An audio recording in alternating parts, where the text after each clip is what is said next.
Hello, everybody, and happy time of day that you happen to be listening to this episode. I want to thank you for joining me once again. This episode of 11 kilometers per second is on why Black people need to stop being the cool group. So, quick introduction. My name is Mackins Audina, and I am the owner and founder of 11 kilometers per second. 11 kilometers per second is a channel in which we tell you the things that hold you back, because 11 kilometers per second is the escape velocity, the speed at which something must move in order to escape Earth's gravity or the things that hold you back, and allow you to soar and shoot for the moon and be amongst the stars, as they say. And by the stars, those are people who get to leave this earth feeling like they have lived up to their potential. Okay, and that's what we want for you, is for you to feel that at the end of this short experience that we have on this earth, that you feel good about it. You feel like, you know what, I played this game well. And so today what I'm talking about is my people, Black folk. We are the cool group. We have for a long time been the cool group. We set the freaking standard on cool, right? Jazz, hip hop, the world over is listening to hip hop. Chinese folk, Japanese folk, Asian folk. I remember traveling to Japan 2001, and these Japanese folks did some stuff with their hair that had it looking there. I had dreads at the time, or as some people would say, locks at the time, and these guys had locks that were looking better than mine at the time. Like, what is happening? But one of the things that is true about us is the flash, man. African Americans are some of the more flashiest people that you'll ever run into. Like, the clothes is always on point. The only people who are more flashy than African Americans is probably Nigerians. And yet, and still, man, like, if you look at our wealth, you can look this up by I think it's 2053, African American wealth is going to be at zero, or maybe even negative. I remember. I don't remember. It's going to be at zero. And so there's a lot of flash, like the emperor has no clothes. It's like a lot of us who are essentially trying to cover up. It's not real. Okay. And there's it's very enticing. I know for a fact, for me, it's very enticing. That flash, is a very enticing thing. And so I want to speak to this about the level of attractiveness that it is to to have, something that is like very flashy, right? Because we all come here wanting, and this is the thing, everything that, okay, let me just say this, right? I'm going to approach it from this angle. The reason why I don't believe that AI is going to kill us off, or at least not of their own, stumbling upon it and killing us off. There is the possibility that a human being is going to program something into AI that would make it want to kill us, right? So it's coming from a human being and their insecurities and all that good stuff. But the reason why AI would not be the ones that do it is because, unlike human beings, for whatever reason, and I'm thinking it's probably natural selection, right? The group of folk who needed to feel a sense of self-worth, like they are always questioning their self-worth, they happen to make it. They happen to be the ones that survived out of the multiple different groups that did not. And I believe the reason for that is because when you are doubting your self-worth, you also have, it's a double-edged sword, or it's a very sharp edge of a sword where you can potentially hurt yourself, right? And on one hand, it can force you to, or it can compel you to go out and pursue, greatness. It could it can force you to basically be like, I mean, if you think about it, like a whole bunch of folks who have done a lot of great things in this world are like, there's a void that they're trying to fill, right? Like they're sitting here trying to fill this void. I'm not enough for my father. I'm not enough for this person and that person. You're trying to fill this void. And so it forces you to go out and pursue this greatness. But at the same time, depending on how you respond, it could also be the thing that tears you apart, that takes you down, right? Because you're like, damn, I'm nothing. And so you start spiraling. And as a result, this one thing that could also make you great is also the one thing that could also take you down into like, just degenerate behavior, taking drugs and to make yourself feel good, going out and doing all kinds of things to console yourself. And that's the thing that we are born with, right? It's like, am I worthy? Am I worthy? And this is what makes us compare ourselves to one another. AI will not have that. For what reason will they have that? Unless we program it into them, right? They're not going to have that problem. And it's that very problem that causes you, whenever somebody rubs up against this doubt that you have and makes you question it or makes you believe it, and that causes hurt. That causes you to get jealous. That causes you to feel angry. That causes all these things that, in essence, is the reason why, if you to liken it to the story of the Bible, Cain and Abel, the first murder, as they say in the Bible, is because of jealousy, right? Like, am I worth to you, Father, as much as my brother was, right? And so, or my brother is, and so that's what caused the first murder. That's what causes us to go out and do this. Like, if you can't be hurt, if AI can't be hurt, it's like, okay, you just insulted me. I don't really care. And then, AI just goes on doing its thing. And so that's the reason why I don't think, AI would be the death of us. And so I say this to explain how important it is that, this whole idea of, am I worthy? What is my self-worth is, and why it is that, we are attracted to people who seem to be able to get the attention, because the attention is a substitute for us for the self-worth, right? Like, if you're able to withstand it, right? Like a lot of people who become comedians, for example, part of what they're doing, or I remember when I was in school, one of the ways that I would get my attention, is to just misbehave, right? It's like, okay, now everybody's looking at me as the person who is doing, like, I'm being talked about.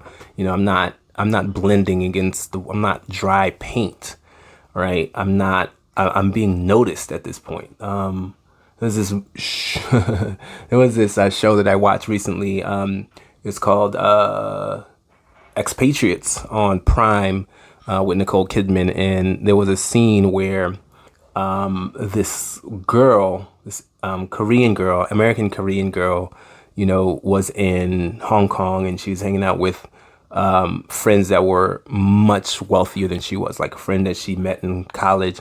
She was hanging out. That friend helped her to get to Hong Kong because she was trying to run away from her parents. And there was a scene where she's sitting there talking to a group of rich kids. And, at first they start asking her some questions, but then they move on quickly to, start talking about whatever the heck they find to be of interest. And she's like, damn, the attention's not on me anymore. So she gets up and they're on a boat, on a yacht. And she gets up and she jumps into the water, looking for attention. And this, my friend, is like the perfect example of what it is that we do. It's like, people are now talking about me. And so I can now make it as a proxy for my worth. People are saying, hey, here is this person as compared to that person. We do it from the moment that we are, kids, right? I mean, your parents are, when you're born, your parents are giving you all of their attention. And then let's say you get like a younger sibling, and now the attention is going to them. Wait, where's my attention? Are you saying I'm not as good? You go into class. Who's getting the most attention? Who's who, is getting the claps. Yeah, you did that. You know what? If for example, I am, I'm doing what is considered to be a value. I got the math problem right. I got the ABCs right. Oh, I'm getting the yes, yes, yes, you must be great. And now this other kid is getting it. What's happening? So how do I get that attention back over to me?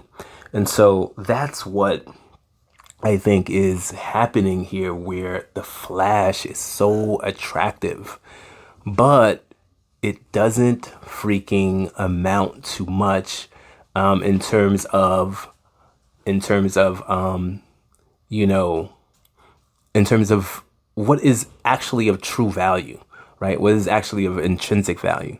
Ultimately, it also hurts, right? Okay, so let's talk about how it hurt. How two things. One is how it hurts, and also what true value is, right? True value is when you can accept that you are you're who you are. Like, your worth is not based on what a group of people have come together to decide what value is, right? Because ultimately, the only thing, and I've said this in other videos, the only thing that ultimately really is known in this world that we're living in is that we are all experiencing this life. And so, to be honest, like, the true thing is that all this that we get to experience, all of that is what everybody gets to experience. We all have access to the same level of love, the same level of pain, the same level. All of that doesn't matter. This is why it doesn't matter which group. Like, you have and I've said this also multiple times, like, you have people who are wealthy, who are famous, who commit suicide. You have people who are wealthy, who are famous, who clearly are insecure. It's like, what the heck does it take for you to, like, Michael Jackson was sitting here drugging himself because he needed so much more. Like, what more do you need to get you a sense that you're worthy, or that your self-worth is there? Like, Will Smith recently had an interview where he talked about how, you've bought everything, you still realize that it's not enough. Gonna be, give. I never understood, like, when, you see people who will be rich and famous, and, they always have that moment somewhere around 50 where something changes, and, you look at Jim Carrey was like a really drastic, one of the most drastic, public transformations in that way. But what happens is you just realize none of it can make you happy. And, once you've bought everything you want, and there's literally nothing on earth else that you want to buy, I just wish that was a gift that everybody could have, because there's nothing that material can do to satisfy you, right? It's like drinking salt water, right? Like, you'll never get enough. You're just going to make yourself more and more thirsty, right? So it's like that. I'm in that phase of my life that can actually be scary. When you realize that no relationship, that no money, that no kids, that, like, there's literally nothing that can make you happy. That happy is an internal, full frontal contact with your dark night of the soul, and you reconcile that you got to make happy in here. You got to make happy in here with none of that stuff. Damn. You got to take happy to the people you love. You can't try to get it from them. And it's like, you got to take happy to work. You're not going to get happy from work. This thing is so deep and ingrained that what you realize is that no matter how hard you try to go out and get physical things or material things to make you feel good, is just not going to do it. And so the first step is to recognize that the only true thing that matters is your being able to be here and experience it. So like what, so like let's take another example, right? Who lived a better life, Michael Jackson or Mother Teresa, right? And I'm not saying this because I'm trying to say, what, Mother Teresa was like, morally speaking, she did all the things that were good. No, not at all. I think they both lived excellent lives, if they could in their minds recognize that they did, right? If they could in their minds realize that the game that they're playing was all to have this experience, and while they were living, appreciated every moment of it. I venture to say, because Mother Teresa, I don't know enough about her. Maybe she was one of these people running away. I remember, also watching on Prime, I think it was too, or maybe it was Hulu. I'm not sure. The story about Dr. Ruth, it's her first name, and how she lived. But part of what propelled her was her experience during the Holocaust, during World War II and the Holocaust, and how she lost her family, and so that propelled her to go out and continue to pursue. But I don't know if Mother Teresa had something too that was driving her, but if she were able to fully live and appreciate, because I think Dr. Ruth did, based on what I saw. But if she were to really truly appreciate it, then that's what that good life is, and nobody actually gets to live it better. And so if you can get that sense, right? Because if you can get that sense, then what happens is you can then stop trying to find value in either material things or just getting flash and attention. Because then, whether or not you get it, the flash and attention and material things, you can always just be appreciative of this experience that you're living.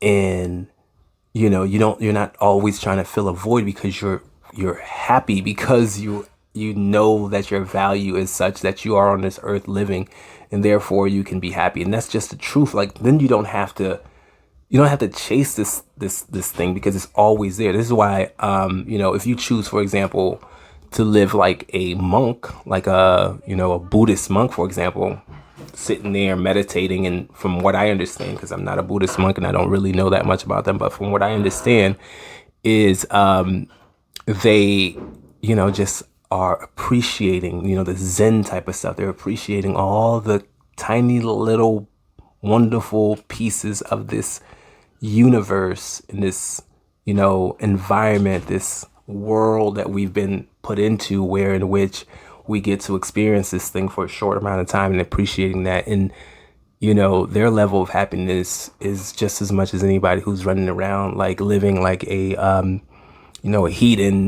hedonistic person, trying to get all kinds of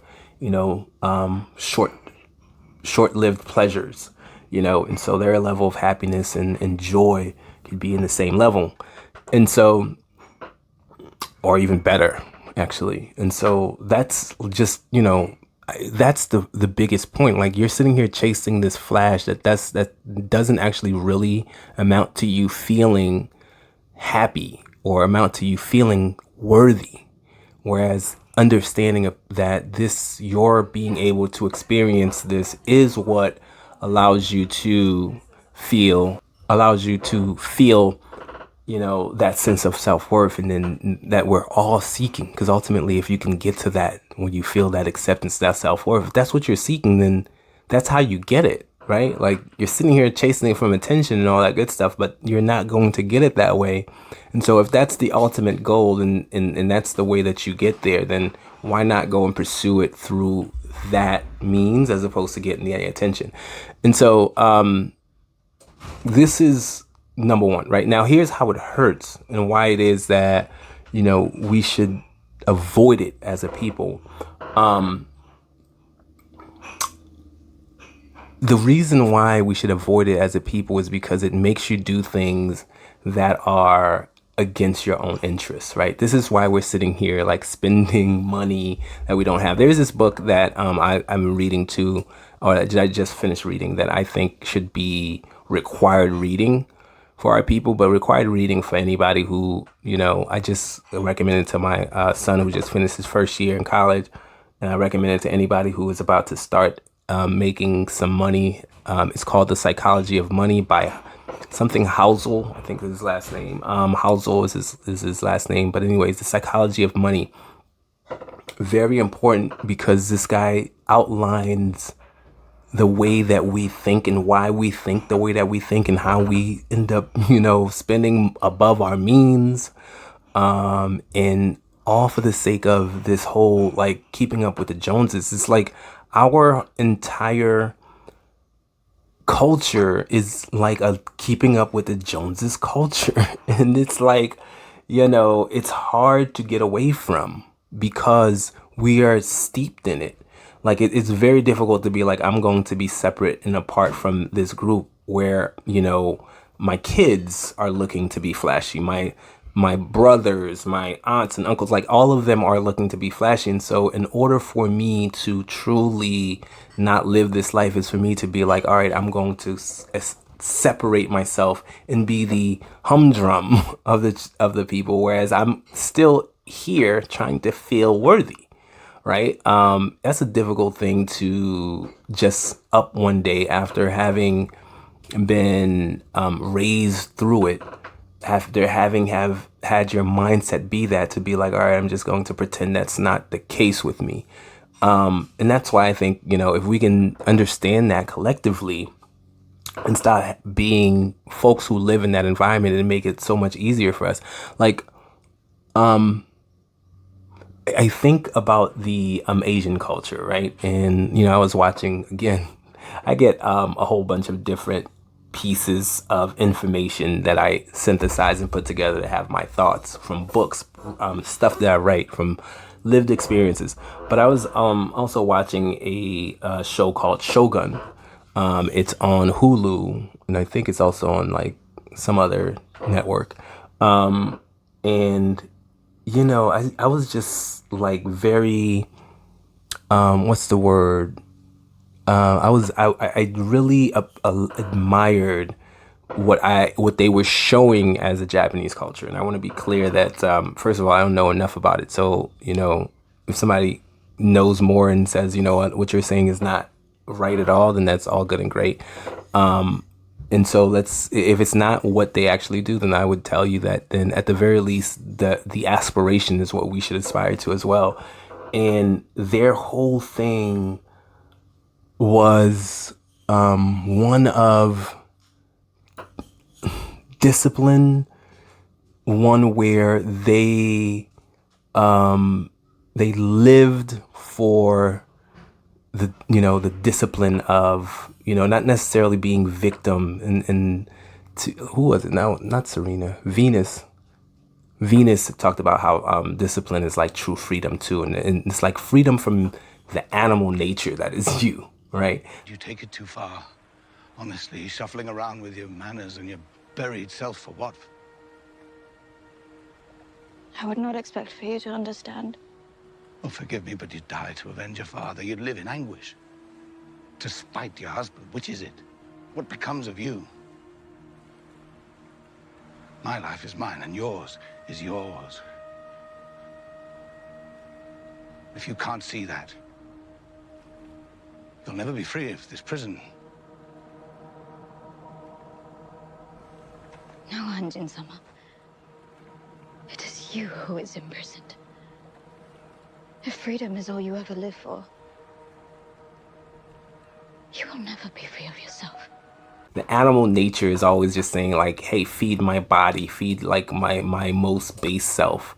And it's like, but it's not necessarily what you actually truly want. Like, again, like if what we truly want is worthiness, for example, one of the things that would make you feel worthy is probably not going and eating all of this crap, right? It is getting up and doing some stuff that is going to lead you to wealth or to whatever it is that you want. But also your mind and body is saying, hey, I just want to have fun. I just want to get the sweets. I want to do that. And you're falling victim to that to that desire, even though that's not truly what you want. It's what is enticing, right? That attention that you're seeking right now may be enticing, but ultimately what you truly want is the freedom to be able to be like, okay, I don't have to spend this. I can get up and go walk. And that's what it talks about in the psychology of money too. Like true freedom is being able to say, I can get up and do whatever the hell I want. I don't have to go into work. I can,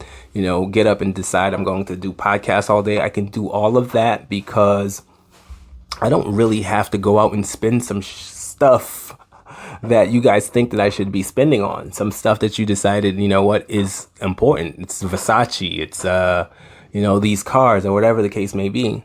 And so they lived and by they, I mean the Japanese culture, they lived by this sort of the discipline and the appreciation for that discipline. And I was like, wow, this is so dope and cool. And if that's true, I think it's one of the reasons why I think they do so well is that they don't have to live by flash. And, the one thing that I didn't like about them is that culture is that, there was something higher that they lived for, there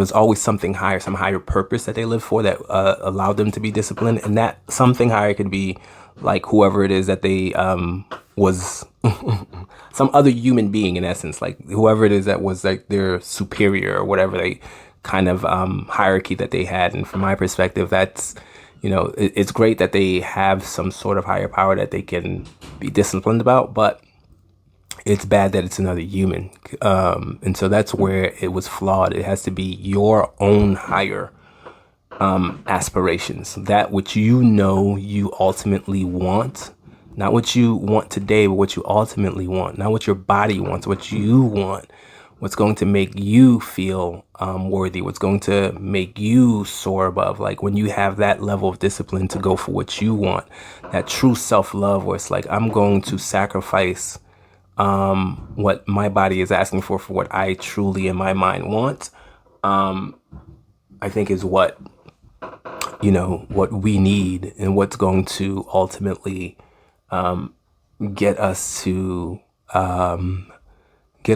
be as successful as we have to become in order not to be like constantly at the bottom striving to be like, being controlled, right? Because having zero wealth means that you can't afford to do anything and you have to go work for other people and they'll tell you what to do. You don't have the freedom to do what it is that you want. It's because we are here talking about like, soft life and, so many of like, there's so many different channels of us like traveling from country to country, and that's all good. Traveling is good, experiencing all these things are good, but it's just as easy for you to be like, listen, I'm going to take on the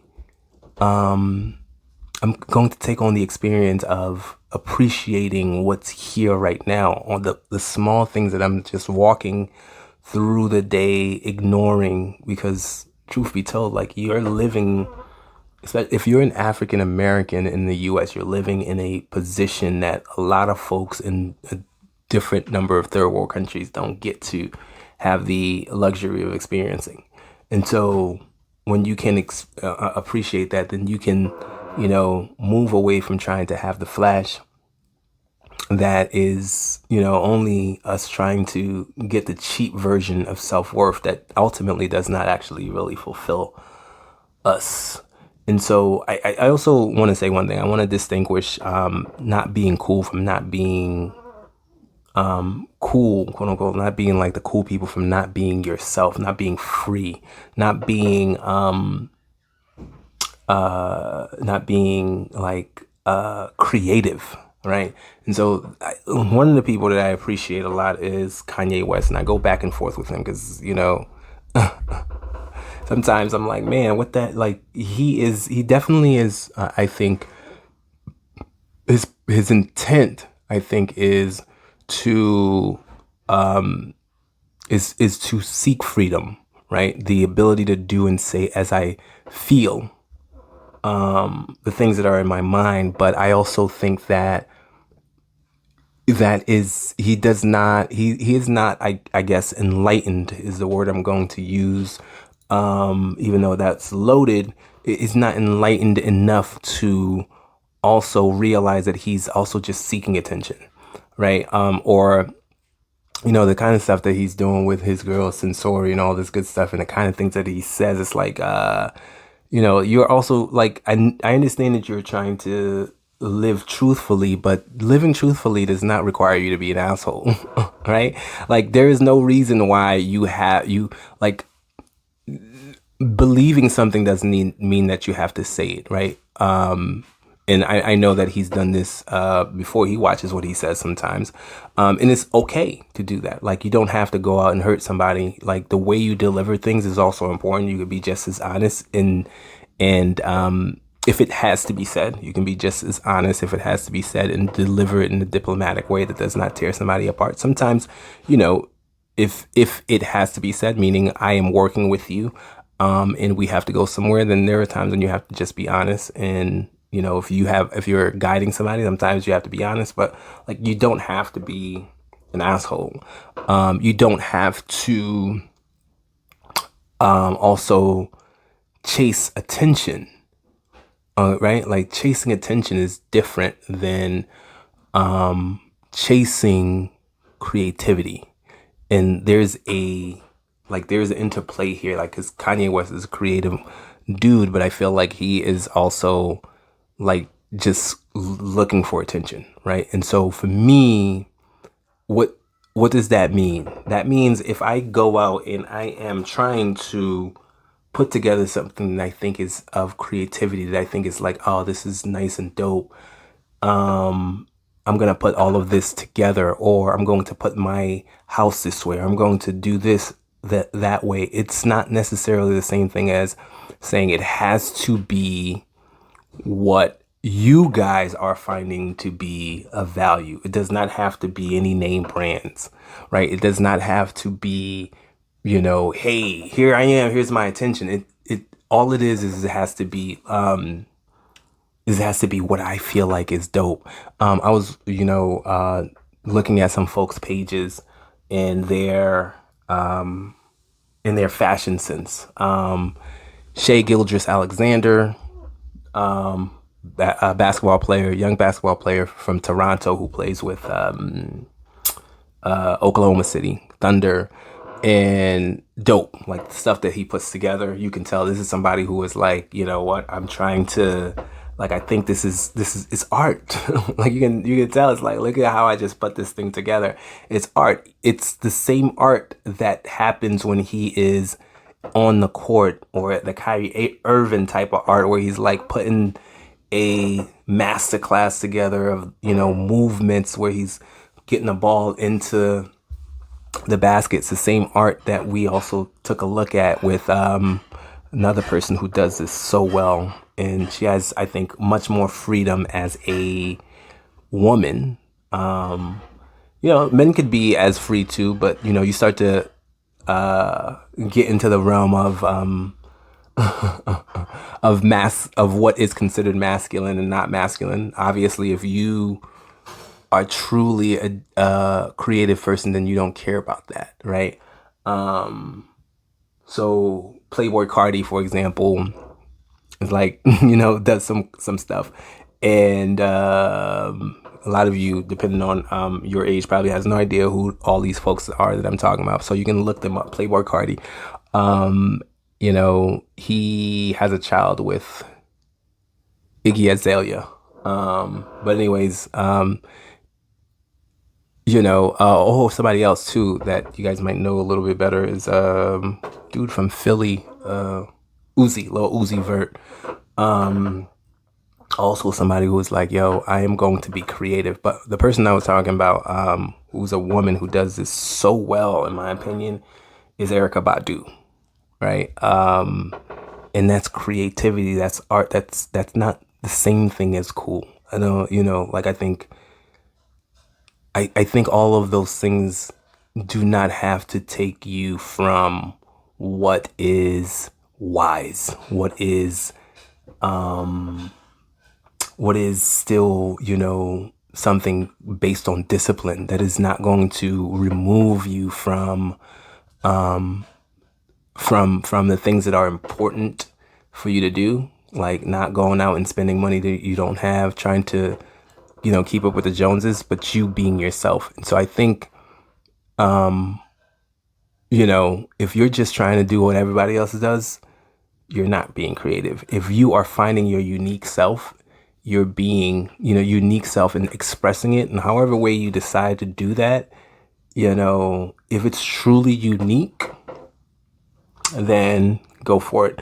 And I just wanted to make sure that I drew a distinction between the two of those things, because a lot of times we're not actually, like, we're here trying to get attention, trying to make sure that other people think we're worthy, and that causes us to take steps that are detrimental to us, that are counter, that are not constructive and not going to lead to what we ultimately want. But the truth is, like, find who you are, and you can still do that. Those two things are not separate.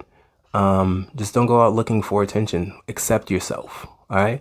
And so I think, once we start to do that, we'll start to rise. And so, we can maintain a certain creative edge and not be trying to be cool. Maintain a creative edge without trying to be cool.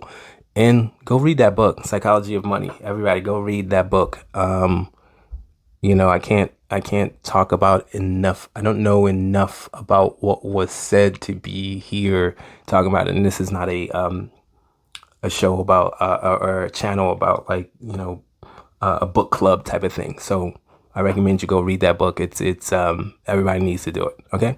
So anyways, that's my episode. We'll talk again next week. Take it easy.